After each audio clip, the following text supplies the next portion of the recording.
वालेकुम, क्या हाल चाल है सबके? ठीक ठाक हैं। ये आप देख रहे हैं कि मेरे सामने कुछ सूट हैं। ये सेम प्रिंट में यानी कि शलवार और कमीज़ में दोनों में जो है वो सूट हैं। लॉन की फैब्रिक है ये।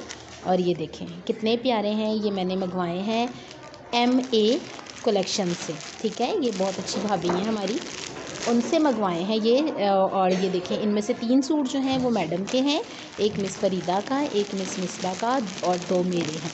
ये देखें कितने प्यारे डिज़ाइंस हैं। और ये 2 पीस हैं सेम प्रिंट में, शलवार और कमीज़ में सेम में। और देखें कितने प्यारे हैं, ज़बरदस्त डिज़ाइन है। ये देखें ये ग्रीन कितना प्यारा है। ये मिराज को पसंद आया। अलक्रम के हैं, ब्रांडेड हैं ये, अलक्रम ब्रांड के हैं। और ये देखिए कितने प्यारे हैं। ठीक है, अभी भाई देखे गए हैं तो मैंने सोचा कि मैं आपको ज़रूर दिखाऊं, क्योंकि आप मेरी यूट्यूब फैमिली हैं और आपसे कोई भी बात ढकी छुपी नहीं है, तो मैं आपको ये दिखाना चाहती हूँ। और एक ये देखें ये कितना प्यारा है, और ये मैम ने अपने लिए पसंद किया है। ये देखें कितना प्यारा है। ठीक है, और आपको कैसे लगे ये सब डिज़ाइंस और सूट? और बहुत ज़बरदस्त मुझे तो लग रहे हैं।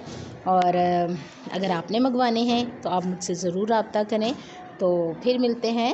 ओके, अल्लाह हाफ़िज़।